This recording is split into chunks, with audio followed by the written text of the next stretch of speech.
Welcome to the ReaderHouse Author Roundtable, where authors from all walks of life come together to discuss the trials, tribulations, and triumphs of publishing their books. I'm Alice Stockton Rossini. Join us here every Saturday night at 8 o'clock, or listen to our podcast anytime on Spotify, Apple Podcasts, Stitcher, TuneIn, and PodServe, just to name a few. The Author Roundtable is sponsored by ReaderHouse Online Bookstore, where independent new authors come first. Leanna Maestas is an elementary school teacher, and Pam Meyer is a school counselor at a school in New Mexico. And they're joining me on Zoom to talk about how they put their heads together to sniff out a way to help kids deal with their feelings. First, they came up with a feeling friend, and now they've written a book entitled My Feeling Friend. But this goes way beyond your book, right? No, it started with the Feeling Friend company and the Feeling Friend tool that we invented. So we both have been positively impacted by the power of pure aromatherapy and pure essential oils through aromatherapy. And so Pam had come to me one day and just wanted some way to get it to the kids. How do we use aromatherapy safely with children to help with their mood management and emotional regulation? And so it started with that. It started out as a bean bag where we put some oil on so that they could have it at their desk to be able to calm down when they were anxious, but we didn't want it to get on their hands. So then we kind of just from there it evolved and we created Feeling Friend. It's a little plush, I guess. It's a little guy that looks like this. And it has a port at the bottom. It's made out of fluff and stuff. And we put pure essential oil on the inside. So as they squeeze and manipulate it all day long, it diffuses out and gives that aromatherapy. So we teach breathing strategies and visualization as well. And that's kind of what the book is about. It's about a little girl named Daisy May who has big feelings, and her parents get her a feeling friend and help her through aromatherapy and breathing strategies and visualization to make better choices with her emotions and have healthy coping strategies. How did you guys use aromatherapy? You've always been aromatherapy people? Yeah, for a while though. We both got introduced to doTERRA essential oils many years ago, and for our own mental sanity at work with the high stress that we deal with, started using oils, aromatherapy to just help our own emotional regulation at work. Are you working with a special group of children, or is this all children?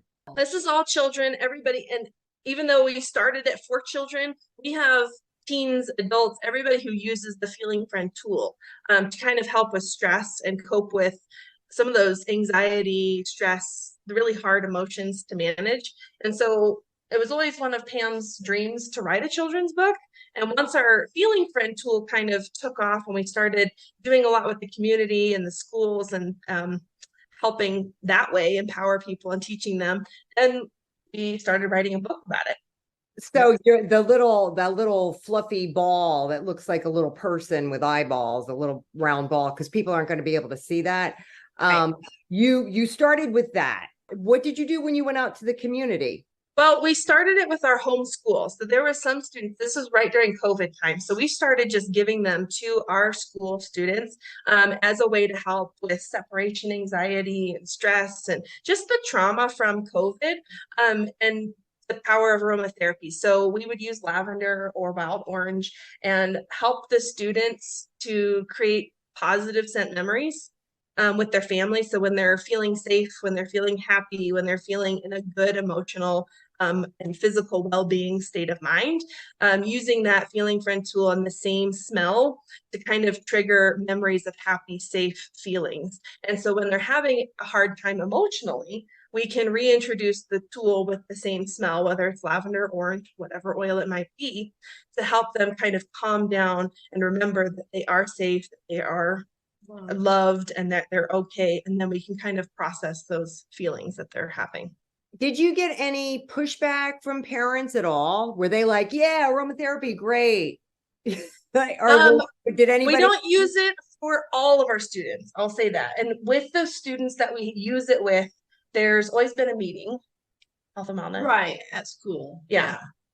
So but at our vendor, when we go to vendor events, we've had just the overall positive reaction to the aromatherapy and the Feeling Friends.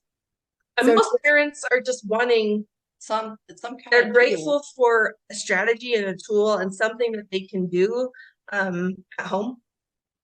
Yeah, I mean, it's funny because I've used scents off and on, but never, consistently. And I always wondered, like, do you use different scents for different emotions?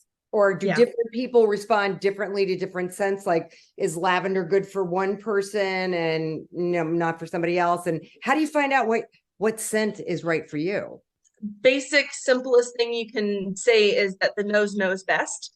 And if you like the way something smells, then it's probably good for you, beneficial for you at that point in time. It's funny because your body chemistry fluctuates and changes throughout the day, throughout the month, throughout the years. And so you might like something at one point in time, and then as your emotional state of mind, your physical state of mind changes, you might not really like the smell all that much, might not appeal to you in such a strong way as something else. So if it smells good, it's probably good to use. But we use lavender and wild orange with the children, just as, very basic, and they're very versatile and safe for all ages. There's other essential oils out there that you can get and do and all kinds, but it's very simple, very basic. And they have very diverse chemical profiles. So lavender can be very calming and help support comfort and calm state of minds and states of being. Orange is citrus, so it's more uplifting and energizing. So you can kind of have whether the up effect or the down effect, whatever it is that you're looking for. What are some of the big emotions that Daisy experiences? First of all, how old is Daisy? We don't specify her age, but we're gonna say around 5 or 6. So she's young. So she's just now, that kind of really experiencing those big emotions when they are still learning how to pause, take a deep breath, navigate through difficult emotions, whether it's anger, frustration, feeling sad or anxious. Some of those feelings she experiences.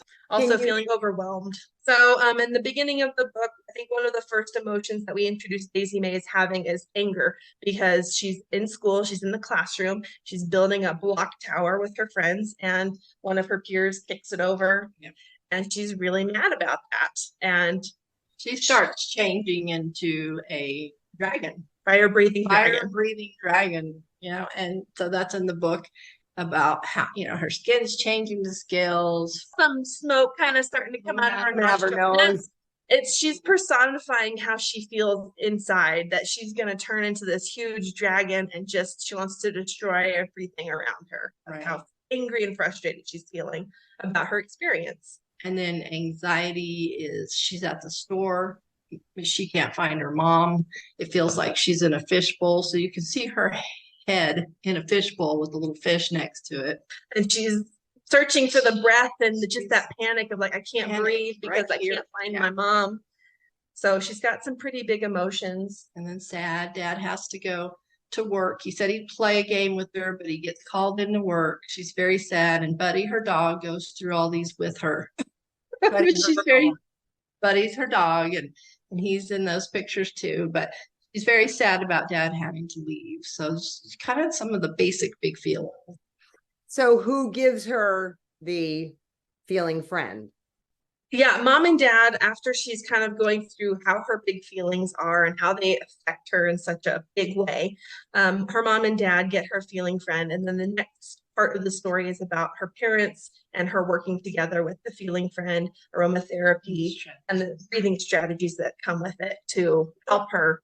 And it's really learn better ways to navigate those feelings. It's important to know that in the beginning, Mom and Dad say it's okay to have big feelings. It's okay to have these feelings. It's just about what kind of choices you make with. And then that's when we start talking about strategies that can help her and empower her to manage those big feelings. And you incorporate breathing and visualization. Yes. So there's a picture in our book that's illustrated with Mom, Dad, and Daisy May. The whole family's together, and they're sitting there. They've got the feeling friend in her hands. They've got the strategies booklet with the 4 breath strategy showing. So we breathe in through our nose to the count of 4, and then you hold it for 4, and then you breathe it out for 4. And they do that 4 times. And so that's a breathing strategy, just to take a moment to pause. And all the while she's able to smell and breathe in that aromatherapy that she's selected. So that's one of the strategies that we focus on. And then the visualization part is. So then the parents will work with her on visualization. They'll say, what's a happy thought? What's a safe place, happy thought? And she will then closes her eyes and she thinks about what was a happy thought. And that was when her and her family went to the park. That's her happy thought. She's remembering that. She's seeing it as a movie in her head. She's visualizing every detail. Parents ask for details. What's going on? What were we wearing? Was it a hot day? Trying to get her to explain what were some of the things. So she's got little thought bubbles above her head, kind of, capturing little snippets of that memory. So she's out on the swings and she's swinging really high and the birds are flying with her and she could feel like she's just about ready to fly away. And her and dad are having fun together and tickling, and her little brother is squealing like a pig. He's laughing so hard, and they've got ice cream because it was so hot outside, and she's wearing a big hat. So just some of these feelings and visualizations, things that she can see and remember clearly, and trying to attach a scent memory to it so that. And a feeling. Yeah. At the end, like, can you feel that way now, the way you did that day? Bring that feeling back. With the feeling friend and the scent. You started this journey during COVID. So everybody must know you're the aromatherapy people, So this book is a natural progression of what you've done. So you've got the little aromatherapy, little fuzzy ball friend. Do you have anything else? Now you have the book. So we have a variety of different feeling friends. They all use a safe touch application technique with the feeling friend, but we have some that are weighted, 3 and 5 pounds, for that deep pressure grounding sensation that some adults need. And then we also have calm boxes. So these little pre-made kits that the kids can use out of like a pencil box, but it's got tools inside with the feeling friend. So fidgets, things that they can manipulate, touch, feel, rub, and then strategy cards for the breathing strategies in there as well. So it's kind of a portable unit. We call it a calm box kit, but parents, teachers, whoever might be, you can refer, and kind of redirect a child to it when they're having a hard time, whether it's frustration, whether it's being sad, whatever it might be, where you can direct them to it.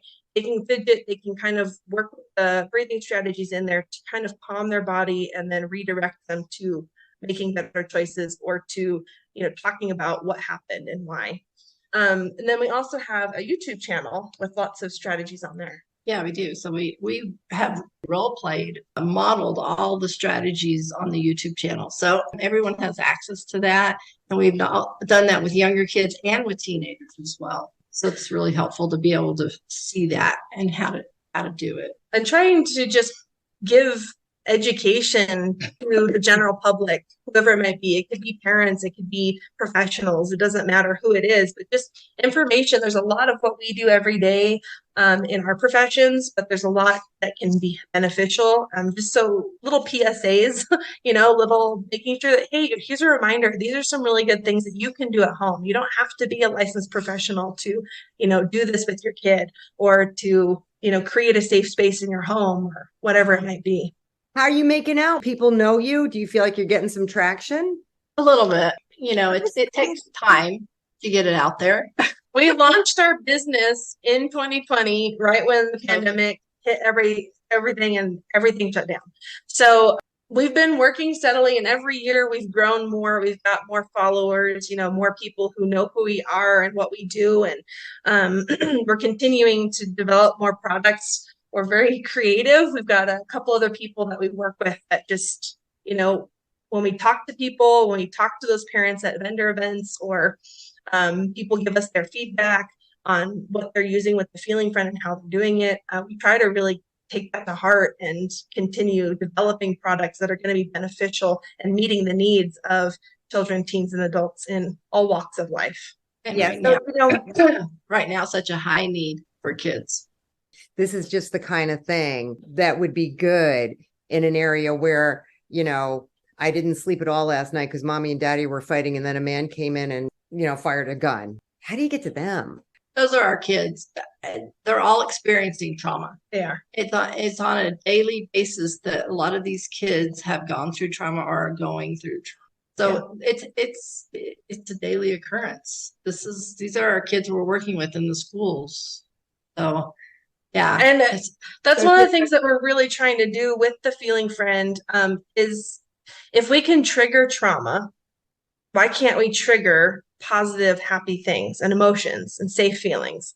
And so by being intentional with, yes, teaching, emotional regulation strategies, that's important. That's what we do at the Feeling Friend. Yes, we're teaching breathing strategies and just different ways to be emotionally and mentally and physically regulating our bodies all day long, but also to combat trauma.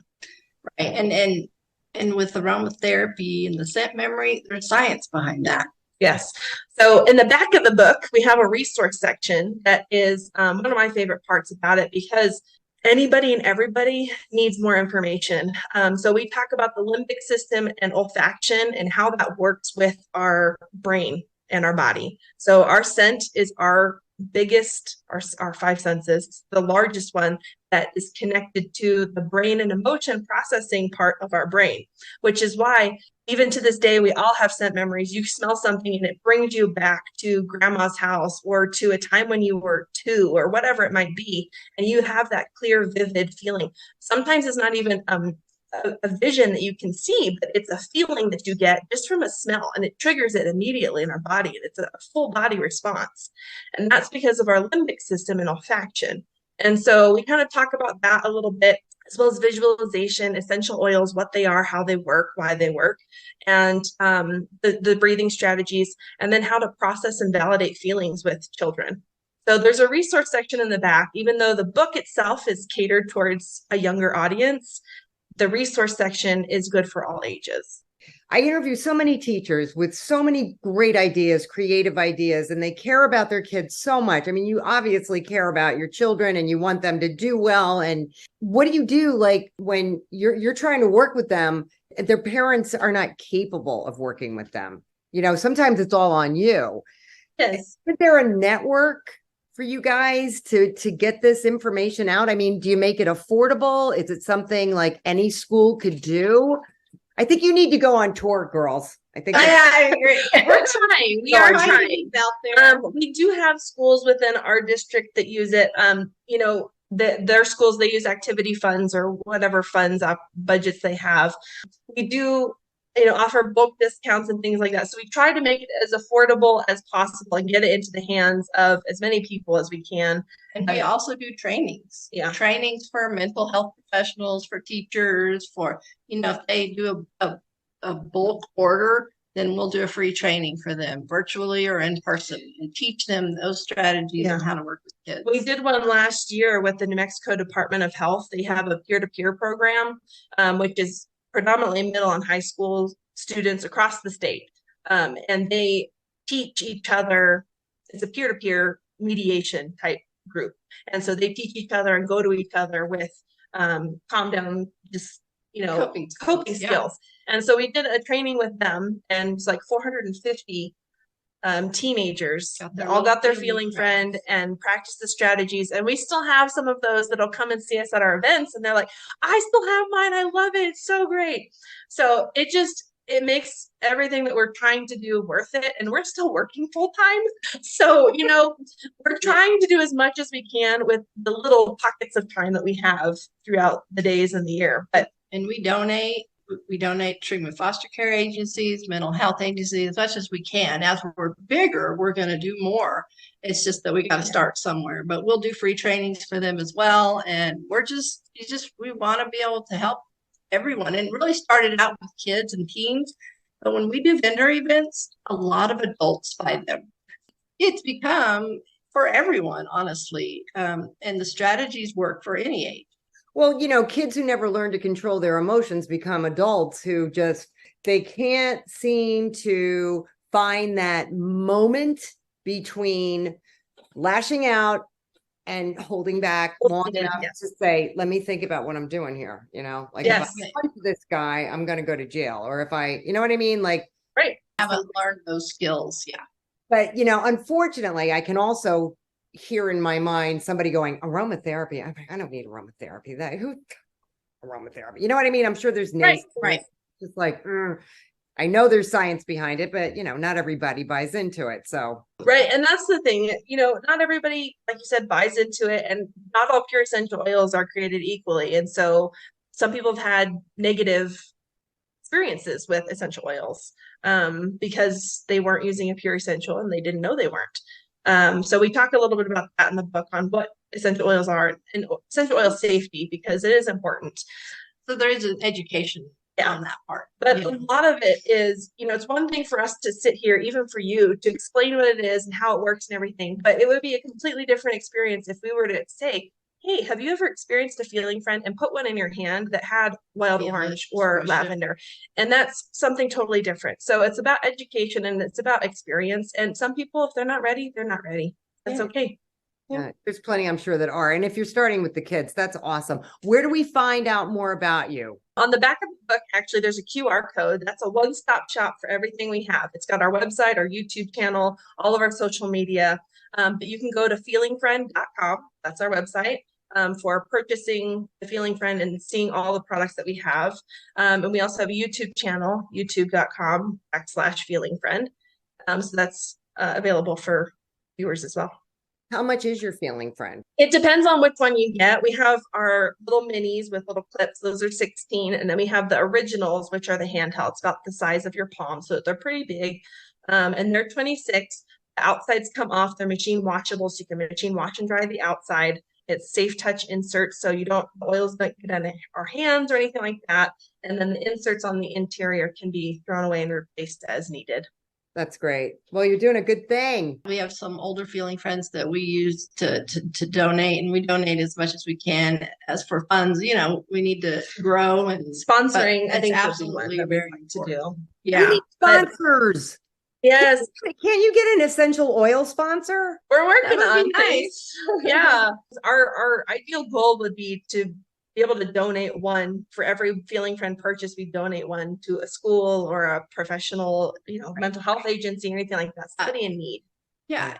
CYFD or Child Protective Services. They're going to the homes, and but yeah, I mean, I was doing therapy with kids after I was doing a school counselor and doing Feeling Friend. And it was like, wow, this is a lot. So I kind of backed off a little bit, but Feeling Friend is our passion. Obviously, being a teacher and a school counselor is extremely important as well. And that's how it all started. But it's a balance. Yes. Thank you. Thanks a lot. We appreciate it. Have a great day, guys. All right. Thank you. Bye-bye. Bye. A construction guy who writes children's books. That's Travis J. Frantz. It took him a while to start publishing The Adventures of Mosby and Bell, but he's on a roll now. And today we're talking about Mosby and Bell Meet Mr. Bear. So what was the holdup? So I actually started these books 10 years ago when our pups were still alive. They've both crossed over the Rainbow Bridge now. But I actually started writing them over 10 years ago, and I sat on them and didn't do anything with them. And I actually went to, my wife is an elementary school teacher, and they have a book fair every year. And so I volunteered to read to children at the book fair. And as I was reading these books, I said to my wife, I said, I have books sitting at home in the closet that I should publish. And she said, you should. I started looking for publishers, and I found Page Publishing, and I sent them my manuscript of the first book, Mosby and Bell Go to the Lake, about a vacation we took at a lake in Central Virginia. And I submitted it to them, and they got back to me and said they'd love to publish it. So that was the first book that came out, Mosby and Bell Go to the Lake. So how many books do you have? The second book now is getting ready to be distributed. It's The Adventures of Mosby and Bell Meet Mr. Bear. And so these are all stories that actually happened. Our two Labradors were very adventurous. And we live in the rural area of Northern Virginia, where there's many bear, many skunks, many coyotes, many foxes. And the one morning they came out and Mr. Bear was in our backyard. So I wrote down all the things that happened that day, and I started writing stories about them. What happened when these two dogs saw Mr. Bear? So Mr. Bear came around the corner, and Mosby, who is the male, was very adventurous and thought he could take on Mr. Bear. And he started going after Mr. Bear. And the female, Belle, was around the corner and saw Mr. Bear. And she basically ran to the door as fast as she could with her tail between her legs and ran the door and knocked me over coming in the door while I'm trying to go out the door and meet my wife to hold on to Mosby because he was about 120 pounds. Oh my God. And he thought he could take on Mr. Bear. So that's where the adventure started. Then we finally wrangled him and got him in the house and got the door closed. And Mr. Bear really didn't care about Mosby and Belle. He was going about his business, looking for food, and eventually he passed by the back door and kept on walking. And so I thought I'd put this to the story, and Mosby and Belle can talk to each other, but Mr. and Mrs. cannot hear them talking, but they can understand Mr. and Mrs. I believe that. I do believe they know exactly what we're saying. Oh, I believe so, because when we finally got Mosby in the door and closed the door, he was not really understanding why we wanted him inside the house. He wanted to go after Mr. Bear. and Belle was sitting there like, okay, I'm done. I'm going to go lay down. I don't want any more Mr. Bear. Who is illustrating your books? Is Paige doing that for you? So Page Publishing does illustrations, but what they do is I tell them what I want the page to look like, and then they send me pencil copies, and I tell them yes and no, what I don't like, what I want them to change. So it's a process. It goes back and forth for a month or so until they get the illustrations to where I want them to be. And that's on every single book. Now, how many more books after this one? So I have one more coming, Mosby and Belle Meet Mr. Skunk. Oh, geez. Yes, and that is a very funny tale. I had left for work, and my wife was letting them out in the morning, and they cornered Mr. Skunk under my daughter's car. Oh, no. And you can pretty much tell the rest of the story how that went, but they both got sprayed. Oh. And they both came in the door smelling like a skunk, and the whole house smelled. My daughter was in school at that time, and she quick got them into the bathtub, tried to clean them. The whole house smelled like skunk. My daughter's clothing smelled like a skunk. It was definitely a tale to tell. Yeah, what did you use to clean them with? Well, they tried tomato juice. Yes. And all the things that they say you should use. We actually had found a shampoo. The vet actually had shampoo that helped, but it's just really time is all that helps. that house smelled like skunk for a week or so afterwards. And it was a Friday morning. And that afternoon, my wife and I had gone to our son's local high school football game, and we were sitting on the bleachers, and I could still smell the skunk on my wife because it was in her hair, it was in her clothing, and so we were actually sitting in the stands at the football game, and people could smell the skunk on my wife's clothing yet. That's how bad it was. Well, how about how the bathroom looks after you try to give two large dogs a bath in tomato juice? It looks like there was a murder. It was a mess. My daughter actually stayed home she was going to college. She actually stayed home because she smelled so bad from it. So we were actually airing the house out. All the windows were open. All the doors were open to try and air the house out. So is 3 books, that's it, or are there more? So my wife's encouraging me to do a 4th book.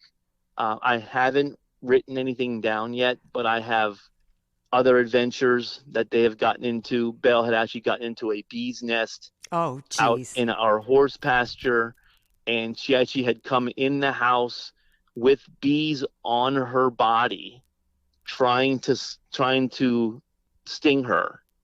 And of course, she ran in the house. That they weren't stinging her because her hair was so thick, but they were trying to. But then, of course, the bees started flying off of her into the house and were flying around the house. And my wife's swatting at them. So that's probably the book number 4. All right. So you That will basically come had out. 3 books in the can for 10 years.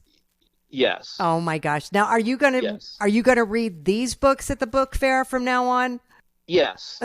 Yes. Yes. Matter of fact, the librarian at my wife's school, it's an elementary school, she has been after me to come and read to the children. I just have in my schedule have not had a chance to get there when it was good for the school and for myself. You are so lucky because I know children's book writers who can't get into a school. They don't, you really need somebody who's working in the school to get to the Yes. kids, or you need to get to the local library and try to get the kids in there. So you're really in a good position. Do you find when you read at the book fairs and you read to kids in school, does that help you sell books?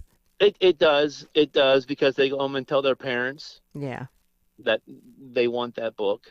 And of course, when I sit there, so many more stories come out from the kids. They all want to talk about their story of their animals and their pets at home. And they all love Mosby and Bell. And I've actually been encouraged to, I have not done it yet, but I've actually been encouraged to market them with some stuffed animals Oh, yeah. to go along with the book, Right. some kind of plush animal to go along with the book. I have not gotten that far yet. That has been brought up many times by many people. That would be adorable. That would be really cute. And that's what my wife said. They said if you had little stuffed animals of Mosby and Bell to go along with the book, children always love to have a little animal to hold on to. I'm wondering, with each book, is there a lesson? Do Mosby and Bell learn a lesson? There is, and when Mosby and Bell meet Mr. Bear, the lesson is you need to look inside yourself and realize sometimes there's bigger entities bigger than yourself, and you need to let them go. The first book, Mosby and Bell went to the lake. That was togetherness with the family. They spent time on the lake together, and Mosby loved going in the canoes on the lake, and it was togetherness time for the whole family to get away and spend time together. Yes. When I wrote these books, my kids, it was 10 years ago. I have twin boys who are both 23 now, so they were 13. My daughter's 27, so she was 17. Of course, they're all grown up now, but I wanted to include them in the book also, so they could be a part of it. That's great. Really enjoyed talking to you, Travis. Thank you so much. Sure. You have a great day. Thank you. You too. Bye-bye. Bye-bye. A retired dental hygienist from Alleyton, Texas, discovered a talent she never knew she had, writing. I found Carmen Jewell waiting for a norther to swing through Texas when I called to talk about her book, I Am What I Am. Now, wait a minute. What's a norther? Brings all the nice cold weather. Yes. Oh, yeah. Oh. You mean y'all don't have northers in Well, New York? We have nor'easters, which are the big Well- storms that come, rumbling down the coast. But Well, we have hurricanes down here. We don't have, we just have northers, they come from the north, usually from the northwest, and they cool us down. Didn't know that. All right. So how long you been writing? About 3. Well, I had my first book published in 2021. So about 2-3 years ago, maybe. What made you do that? Well, the dentist I work for, I had a picture of a turkey that had hatched a chicken egg, and it was the turkey was wandering around, and the little chicken was following it. she said, oh, that would make a great children's book. So that's how I got started writing children's books. I had it published, but I did not have it published by Page Publishing. I had it published by another company. And then I heard about Page Publishing, and I decided I would try Page this time. So that's why I have one that's out by one publisher, and then I Am What I Am by Page Publishing. Well, what inspired I Am What I Am? Well, I was out in the chicken yard one day, and I saw this poor chicken, and it had completely molted. They go through a molting stage where they lose some of their feathers. Don't always lose all of them, but these chickens had lost all of them. I had 4 of them, and they were totally naked. They looked like a chicken you would buy in a grocery store, except for the fact they had their feet and their heads attached still.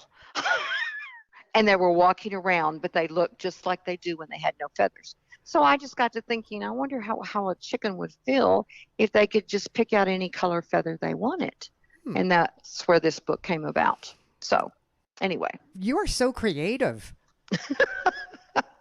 That's what my daughter used to tell me, and I used to think she was nuts. But she said, I don't have any creativity. And then she became a teacher, and she's got all kinds of creativity now. But she said she never had any. So anyway. So how does the book go? It's just a chicken. It really has no name. And what it does, it was the fall, and it was molting. And it decided that the temperatures had gotten cooler, and it noticed that it was losing its feathers. And she decided that she wanted to go for a walk, and she would see if she could get a coat of new feathers of a different color. So she starts out, and she meets all these different birds along the way. She meets a cardinal, and she meets a peacock, and she meets a flamingo, and she meets a eagle, and none of them will let her have their feathers, or tells her that no, she should not do it that way. And so she's real downtrodden, and she walks back to the coop, and she runs into Mr. Owl, who explains to her that she's who she is, and she needs to stay who she is because she was given gifts and talents, and she needs to use them to make a better place, the world a better place, with or without feathers. Got to be who you are. But what she just didn't want to look like the rest of the flock. So she gets back to the chicken house, and the other chickens in the chicken house have got her a muffler, which is, like a that you put around your neck. Yeah. And it's made up of all the colors of all the birds that she's met. And she wants to know, how on earth did they know that she, had met all these birds? And they said, well, because Mr. Owl came by and told us, you have to remember you're a chicken. You can't fly. He could get here faster. So anyway, it's just kind of got a little moral about being who you are. And so does she talk about her special talents that she has? Or no, it's just Mr. Owl just was reminding her that she doesn't need to be like anybody else. Let me see what I wrote here. She says she wanted a new coat of feathers. I just wanted to be different. And Owl replied, you are different. There are no 2 things in this world that are exactly alike. The color of your feathers, skin, eyes, or anything else is what makes you you. It is who you are inside that is important. Every living creature has a purpose on this earth, and some even have gifts and talents. Find yours and make the world a better place. Are you going to do a follow-up book? Can we follow her finding her talents? I might have to do it that way. I haven't thought about that, but that's probably a good way to go on with this, to see what she finds out what kind of talent she has. Yes, I'll have to think about that one. Are you able to go to your daughter's classroom and read your books? I go, believe it or not, I give the schools here. It's a small town, and we have a consolidated school. So we have 3 small towns that each have an elementary school, and I take a book to them. And usually I have a follow-up where I go in and I read the book to the children, and then they turn around and ask all kinds of questions, and they'll tell me. And one of them might come up and say, well, maybe they have the talent for this, and then I could pick up on that and go from there. What kind of questions do you get? Well, they'll ask me, how did I come up with my idea? And then, like the first book I wrote about the turkey, it was called Am I a Turkey? And they asked me where I got the idea, and I told them about the little story about the turkey. And then, as it turns out, I never had thought about this, but I'm an adopted child. So it kind of related to being adopted or being a foster child or anything else where you're living with a family that's really not, quote, your family to start with, Right. but they love you just the way you are. And that's kind of the way that first book was. And so I always have some kind of little storyline or some little moral to that story, as I write it. Anyway, my minister, she and her husband are selling their house, and she and her husband went to their shed, and they were going through the boxes in the shed. And she was sitting there going through one of the boxes, and she looked up, and there was a possum sitting at the edge of the box, staring at her straight on, face to face. She said he was so close, I could have almost touched his nose with mine. And she said he had these little beady eyes, and he was just looking at her. And she said there was a kitten in the shed, and, she was just telling me all the little creatures that were in the shed. And I thought, oh, that's a cute little story, and I just come up with ideas like that. People will come up and, they'll tell me a little story about something that happened with them, and I'll go, oh, I think I could make a book out of that. And I'll sit down and start putting ideas together. And when I sit down and finally write the book, I will sit at my typewriter or my computer, and I can write out the book probably in an hour and a half. And you never knew that you had this ability before? No, I had no idea. I mean, that's really kind of nice to know that you can work a lifetime, retire, and find out that you had a talent you never even knew of. That's right.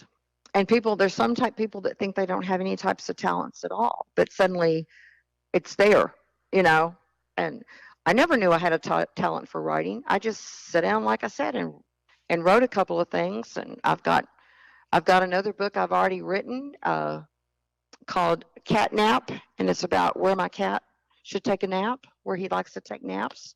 And then I've got another one, like I said, about the critters in the shed. That's kind of another one. So the possum story did inspire me. Yeah. How was your experience with Paige? Did it differ from the experience you had with the other publisher? Yes, it's much different. The other publisher published the book. They really didn't do anything to promote my book. You know what I'm saying? Yeah. So how is it different with Paige? Well, Paige has all these other things that they do for you, just like this interview you and I are doing. But, I know they give you your own email address. You can do a Zoom. Yeah, I have to say, they really do try. But listen, thank you so much for talking to me, and have a great day. You too. Bye-bye. We hope you enjoyed this edition of the ReaderHouse Author Roundtable, where authors from all walks of life come together to discuss the trials, tribulations, and triumphs of publishing their books. I'm Alice Stockton Rossini. We hope to see you back here every Saturday night at 8 o'clock, or listen to our podcast anytime on Spotify, Apple Podcasts, Stitcher, TuneIn, and PodServe, just to name a few. The Author Roundtable is sponsored by ReaderHouse Online Bookstore, where independent new authors come first.